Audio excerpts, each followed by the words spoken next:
బాణాలతో వీరులను సైతం బెంబేలెత్తించగల వీర వనిత ఆమె. గజ్జ కట్టి కత్తి పడితే చిచ్చురేపే కాళీ ఆమె. అందానికే అసూయ కలిగేంత అందగత్తే ఆమె. సమస్యలన్నిటికీ చిటికెలో ఉపాయం చెప్పగల రాజనీతిజ్ఞురాలు ఆమె. శత్రువులను సైతం చేరతీసే ఉదాత్త గుణవంతురాలు ఆమె. అత్తను సైతం తల్లిలా చూడగల మహోన్నతమైన శ్రీమూర్తి ఆమె.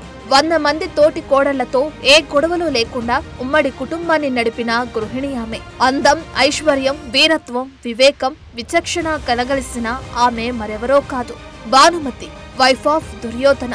అవును, మీరు విన్నది నిజమే. ఇన్ని అద్భుత లక్షణాలు ఉన్న అందగత్తె అక్షరాల దుర్మార్గుడైన దుర్యోధనుడి పట్టమహిషి భానుమతి. అయితే మహాభారతమంతటా దుర్యోధనుడి ప్రస్తావన ఉన్నప్పటికీ అతని భార్య భానుమతి గురించి పెద్దగా ప్రస్తావన లేదు. కేవలం 3 సార్లు మాత్రమే ఈమె ప్రస్తావన మనకు భారతంలో కనిపిస్తుంది. మహాభారత కాలంలో ఈ భూమి మీద ఉన్న అద్భుత అందగత్తెలు కేవలం ఇద్దరున్నారు. వారిలో ఒకరు ద్రౌపది కాగా రెండవ వ్యక్తి భానుమతి. ఇద్దరు అందంలో ఒకరిని మించి ఒకరు అన్నట్లుగా ఉంటారు. అలాంటి భానుమతి గురించి ఇప్పుడు తెలుసుకుందాం. భానుమతి కాంభోజ రాజు చిత్రాంగద రాణి చంద్రముఖుల కుమార్తె. రాజు చిత్రాంగదుడు ద్రోణాచార్యుని మిత్రుడు కూడా. అయితే కొంతమంది ఈమె కాశీరాజు కుమార్తె అని, రాజు సుశర్మలకు చెల్లెలని కొన్ని చోట్ల ప్రస్తావించారు. ఇంకొంతమంది ఈమె ప్రాజ్ఞోత్తిష్య రాజు భగదత్తుని కుమార్తె అని కూడా చెప్పారు. మరికొంతమంది ఈమె శల్యుడి కుమార్తె అని. ఈ శల్యుడు ఎవరో కాదు, పాండురాజు రెండవ భార్య మాద్రికి సోదరుడు, నకుల సహదేవుడికి మేనమామ. భానుమతిని దుర్యోధనుడు పెళ్లి చేసుకోవడంతో మహాభారత యుద్ధంలో కౌరవుల తరపున శల్యుడు యుద్ధం చేశాడని చెబుతున్నారు. వ్యాస మహాభారతంలో భానుమతి గురించి పెద్దగా ప్రస్తావించకపోవడం వల్ల దేశంలోని ఆయా రాష్ట్రాలలో వాడుకలో ఉన్న కథలను బట్టి ఎవరికి తోచినట్లు వారు రాస్తున్నారు. కానీ ఇవన్నీ తప్పుడు అభిప్రాయాలు మాత్రమే. ఈమె కాంబోజ రాజు చిత్రాంగదుని కుమార్తె. ఇది ఫైనల్. ఆమెకు ధనుమతి అనే కవల సోదరి కూడా ఉంది. ఆమె భానుమతికి చెల్లెలు. ఆమె కూడా అందగత్తెనే. ఇక మన కథానాయకి భానుమతి గురించి చూస్తే, భానుమతి కాంబోజ రాజ్యంలో యువరాణిగా అన్ని యుద్ధ విద్యలు నేర్చుకుంది. ఆమె తండ్రి చిత్రాంగదుడు భానుమతిని ఆడపిల్ల అని తక్కువ చేయకుండా కత్తి పట్టడం దగ్గర నుంచి విల్లుతో అస్త్ర శస్త్రాలను ప్రయోగించడం వరకు నేర్పించాడు. భానుమతి కూడా అబ్బాయిలకు తానేమీ తీసుకోనని విల్లుతో బాణాలను అద్భుతంగా సంధించేది. గురువులు సైతం ఆమె యుద్ధ కళకు ఆశ్చర్యపోయేవారు. కత్తి పట్టిందంటే తన తోటి మగ విద్యార్థులు కూడా భానుమతి ఒడుపు, వేగాన్ని చూసి తనతో ఫైట్ చేయాలంటే భయపడేవారు. కేవలం యుద్ధ విద్యలే కాకుండా నాట్యం కూడా అద్భుతంగా చేయగలదు. గజ్జ కట్టి నాట్యం చేస్తుందంటే ఆ నటరాజ స్వామి సైతం చూస్తూ ఉండాల్సిందే. అనేక వేదాలు, ఉపనిషత్తులు చదివింది. తమ రాజ్యంలో పేదవారిని ఒక యువరాణిలా కాక వారి బిడ్డలా ఆదుకునేది. ఎవరికి ఏ కష్టం వచ్చినా నేనున్నానంటూ సహాయం చేసేది. రాజ దర్బార్లో తన మంత్రులు సైతం పరిష్కరించలేని ఎన్నో సమస్యలను భానుమతి సులువుగా పరిష్కరించేది. ఆమె తండ్రితో పాటు మంత్రులు, సామంతులు, రాజ్య ప్రజలు కూడా భానుమతి తెలివితేటలను ఎంతగానో మెచ్చుకునేవారు. భానుమతి గురించి ఒక్క మాటలో చెప్పాలంటే, మన తెలుగు సినిమా అరుంధతిలో అనుష్కల అంతకు మించి ధైర్య సాహసాలు, మానవత్వం ప్రదర్శించేది. మనకు కాకతీయ యువరాణి రుద్రమదేవి గురించి తెలుసు కదా. భానుమతి కూడా అలాగే యుద్ధం చేయగల ధీర వనిత. దేవతలు సైతం అసూయపడే అందం ఉన్న అహంకారం లేకుండా అనుకువగా ఉండేది. భానుమతికి యుక్త వయసు వచ్చాక తండ్రి చిత్రాంగదుడు ఆమెకి పెళ్లి చేయాలని భావించాడు. అప్పటికి భరతఖండంలో ఉన్న వీరులలో గొప్పవాడైన అర్జునుడికి తన కుమార్తెను ఇచ్చి పెళ్లి చేయాలని అతని ఆలోచన. అట్టహాసంగా కూతురు భానుమతికి స్వయంవరాన్ని ఏర్పాటు చేశాడు. ఆ స్వయంవరానికి అర్జునుడు తప్పక వస్తాడని, తన కూతురుని చేపడతాడని చిత్రాంగదుడు ఆశపడ్డాడు. కానీ అతని ఆశలు అడియాసలయ్యాయి. తానొకటి తలిస్తే దైవం ఇంకొకటి తలిచిందని ఆ స్వయంవరానికి అర్జునుడు హాజరు కాలేదు. అంతకుముందే అర్జునుడు స్వయంవరంలో ద్రౌపదిని గెలుచుకుని పెళ్లి చేసుకుంటాడు. ఒక సుందరి ద్రౌపదిని పెళ్లి చేసుకున్నా ఇక చాలే అనుకున్న అర్జునుడు ఇంకో సుందరి భానుమతి స్వయంవరానికి రాడు. అయితే ఈ కథని మనం ఇప్పటి వరకు భానుమతి యాంగిల్లోనే చూసాం. ఇప్పుడు దుర్యోధనుడి యాంగిల్లో ఈ కథను చూద్దాం. మహాభారత యుద్ధం టాపిక్ వచ్చినప్పుడల్లా చాలా శక్తివంతమైన ముఖ్యమైన పాత్రల పేర్లు తెరపైకొస్తాయి. వారిలో దుర్యోధనుడు ఒకడు. మహాభారతంలో దుర్యోధనుడిని విలన్ గా చెప్పారు. అర్జునుడు స్వయంవరంలో ద్రౌపదిని గెలుచుకుని పాండవులందరూ ఆమెను పెళ్లి చేసుకున్న తర్వాత దుర్యోధనుడు చాలా రోజులు నిద్ర లేకుండా అసూయతో రగిలిపోయాడు. ఎందుకంటే ద్రౌపది స్వయంవరానికి దుర్యోధనుడు కూడా వెళ్ళాడు. అద్భుత సౌందర్య రాశి అయిన ద్రౌపదిని చూసి ఎలాగైనా ఆమెను పొందాలనుకున్నాడు. కానీ స్వయంవరంలో ఓడిపోయాడు. అంతటి అందాల రాశి నాకు కాకుండా అర్జునుడికి దక్కిందని ఈర్ష్యపడ్డాడు.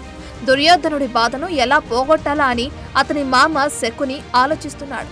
అప్పుడే చిత్రాంగదుడు తన కూతురు భానుమతికి స్వయంవరం ఏర్పాటు చేస్తున్నాడని సమాచారం తెలుసుకున్నాడు. భానుమతి కూడా ద్రౌపది అంత అందగత్తని తెలుసుకుని దుర్యోధనుడికి భానుమతి స్వయంవరం గురించి తెలియజేశాడు. వెంటనే దుర్యోధనుడు తన మిత్రుడైన కర్ణుని తీసుకుని స్వయంవరానికి వెళ్లాడు. బలపరీక్ష లేని భానుమతి స్వయంవరంలో పాల్గొనడానికి అర్హత కేవలం యువరాజు అయ్యుండడమే. దుర్యోధనుడికి అప్పటికే యువరాజుగా పట్టాభిషేకం జరిగింది కాబట్టి భానుమతి స్వయంవరానికి అర్హత సాధించాడు. దుర్యోధనుడితో పాటు శిశుపాలుడు, జరాసంధుడు, రుక్మి, వక్రుడు వంటి మహావీరులు ఆ స్వయంవరానికి వచ్చారు. అప్పుడే భానుమతి స్వయంవరమాల చేతపట్టి సభలో అడుగుపెట్టింది.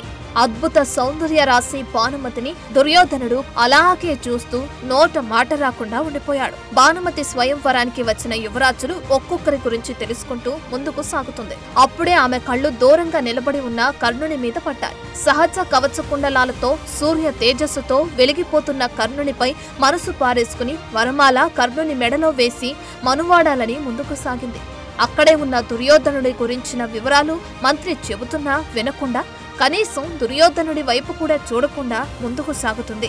భానుమతి కనీసం తనను చూడకపోవటం అవమానంగా భావించిన దుర్యోధనుడు ఎంత అందగత్తే తనకు దక్కకుండా పోతుందేమోనని భయపడ్డాడు. వెంటనే ముందుకు నడిచి భానుమతి చేతుల్లోని వరమాలను బలవంతంగా తీసుకుని మెడలో వేసుకున్నాడు. భానుమతిని చేతులతో ఎత్తుకుని సభ నుండి బయటకు నడుస్తాడు.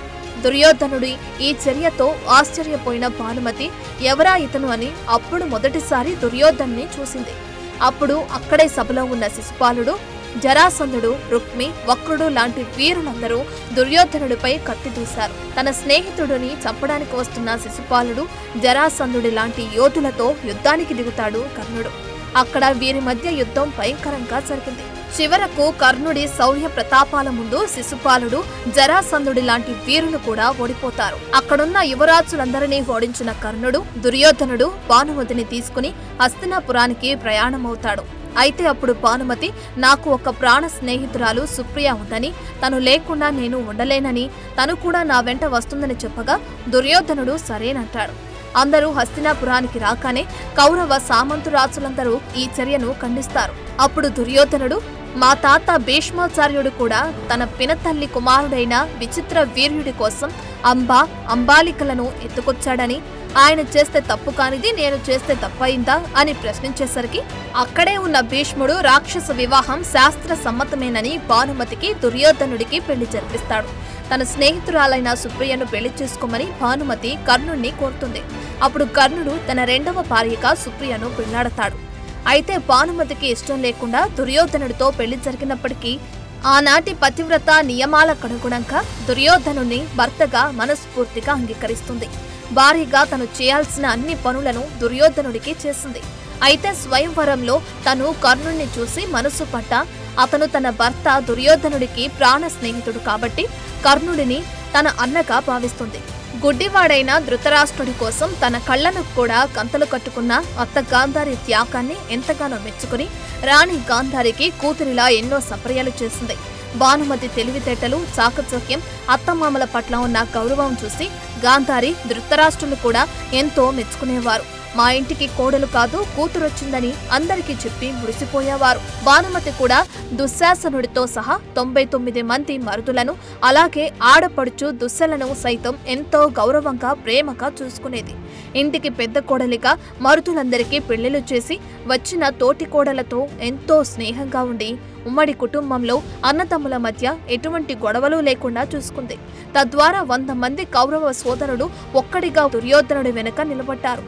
దుర్యోధనుడు చెప్పాడని పాండవులతో యుద్ధం చేశారు. అయితే ఇక్కడ భానుమతికి కృష్ణుడికి మధ్య ఉన్న సంబంధం గురించి కథ ఒకటి చెప్పాలి. ఒకసారి కృష్ణుడు హస్తినాపురంలో అతిథిగా కొన్నాళ్ళుంటాడు. అప్పుడే కొత్తగా పెళ్లైన భానుమతికి కేవలం 17 ఏళ్ల వయసే. దుర్యోధనుడు శ్రీకృష్ణుడికి తన సోదరులకు స్నేహితులకు పార్టీ ఏర్పాటు చేస్తాడు. అక్కడున్న అందరూ మద్యం సేవిస్తూ ఆడుతూ పాడుతూ ఉంటారు. భానుమతి కూడా మద్యం సేవిస్తుంది. అప్పుడే ఆమె కృష్ణుణ్ణి చూస్తుంది. నెమలి పింఛంతో అందంగా ఉన్న శ్రీకృష్ణుడికి మద్యం పోస్తుంది. దానిని కొంచెం తాగుతాడు శ్రీకృష్ణుడు. భానుమతి కూడా మద్యం బాగుందని పెగ్గు మీద పెగ్గు లాగిస్తుంది. అక్కడున్న దుర్యోధనుడు అతని స్నేహితులు అందరూ ఫుల్లుగా తాగి పడిపోతారు. అక్కడ ఒక్క శ్రీకృష్ణుడు మాత్రమే కంట్రోల్లో ఉంటాడు. తాగిన మత్తులో ఉన్న భానుమతి తనేం చేస్తుందో కూడా తెలియని స్థితిలో వయస్సు చేసే అల్లరి తట్టుకోలేక అందగాడైన శ్రీకృష్ణుణ్ణి మోహిస్తుంది. అతని చేతుల్లో వాలిపోయి తనను ఏదో ఒకటి చేయమని కోరుతుంది. అసలే అద్భుతమైన అందగత్తైన భానుమతిని వేరే ఎవరన్నా అయితే ఆమె మానాన్ని దోచుకునేవారు. కానీ శ్రీకృష్ణుడు మాత్రం అలా చేయలేదు. తన చేతుల్లో వాలిన భానుమతిని ఒక చిన్న బిడ్డను పట్టుకున్నట్లుగా పట్టుకుని తీసుకుని వెళ్లి రాజమందిరంలోని ఆమె శయనాగారంలో పడుకోబెడతాడు. భానుమతి హస్తినాపురానికి రాణి.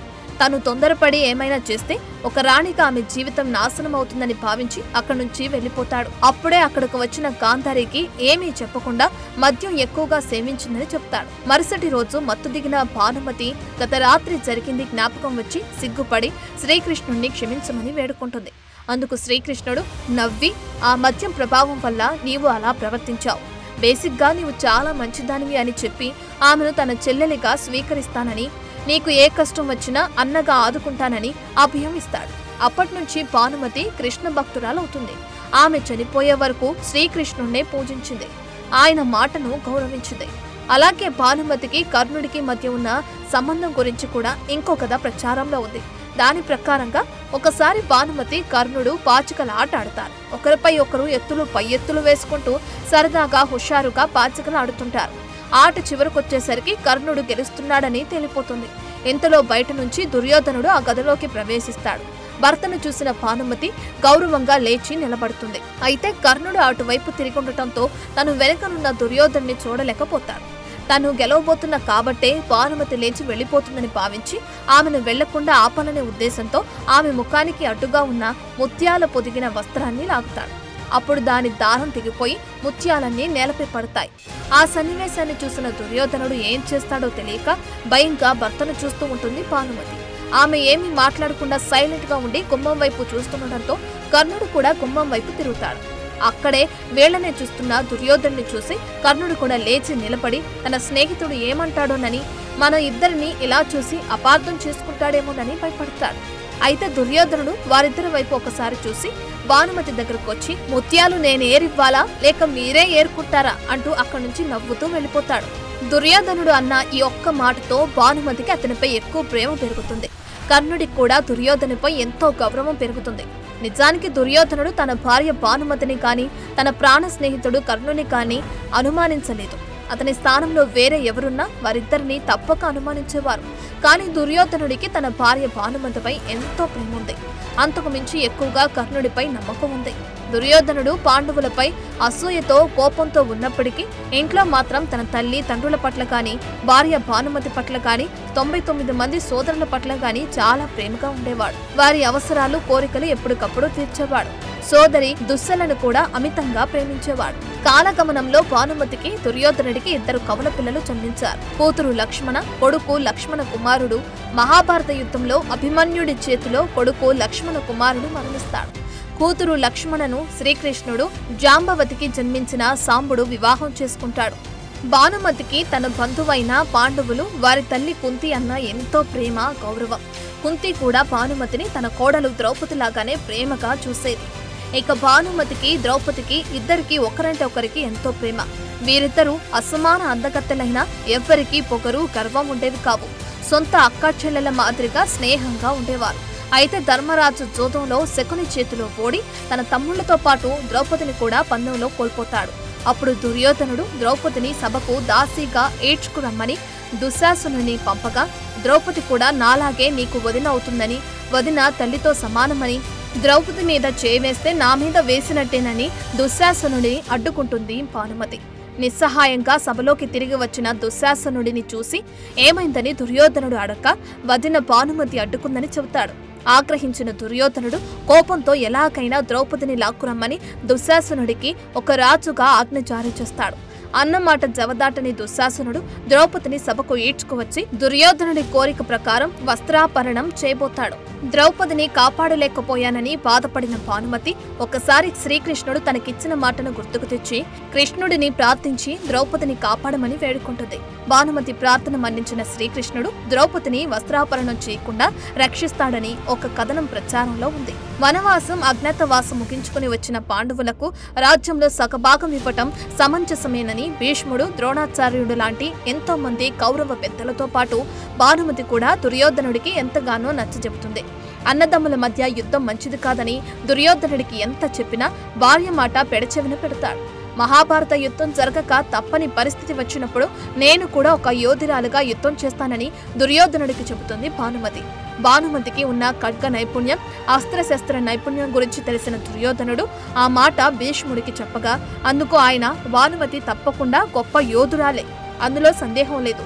ఆమె ఒక రథి స్థాయిలో యుద్ధం చేయగల వీరనారి. కానీ మహాభారత యుద్ధంలో కేవలం మగవారు మాత్రమే యుద్ధం చేయాలి, ఆడవారికి యుద్ధ భూమిలోకి ప్రవేశం లేదని భీష్ముడు చెబుతాడు. ఆ మాటతో తనకు యుద్ధం చేయాలనే కాంక్ష ఉన్న ఒక ఇల్లాలిగా ఇంట్లోనే ఉండిపోతుంది. మహాభయంకరంగా జరిగిన మహాభారత యుద్ధంలో కౌరవ యోధులతో పాటు తన భర్త దుర్యోధనుడు, తన కొడుకు లక్ష్మణ కుమారుడితో పాటు తన 99 మంది మరుదులను, తన ఆడపడుచు దుస్సల భర్త అయిన జయద్రథుడు మొదలైన వీరులందరూ మరణిస్తారు.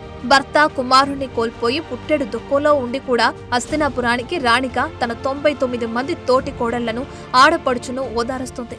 తన రాజ్యంలో భర్తను కోల్పోయి విధవలైన మహిళలకు ధైర్యం చెప్పి వారి పిల్లలు బ్రతకడానికి కావాల్సిన ధన సహాయం అందిస్తుంది. అయితే ఇంకొక కథ ప్రకారం మహాభారత యుద్ధం ముగిసిన తర్వాత విధవరాలైన భానుమతిని చూసిన శ్రీకృష్ణుడు అర్జున్ని పెళ్లి చేసుకోవాలని కోరతాడు. అందుకు భానుమతి అంగీకరించదు. అయితే పాండవులు, కౌరవులు ఈ తరంలో శత్రుత్వం పెంచుకుని యుద్ధం చేసి చనిపోయారు.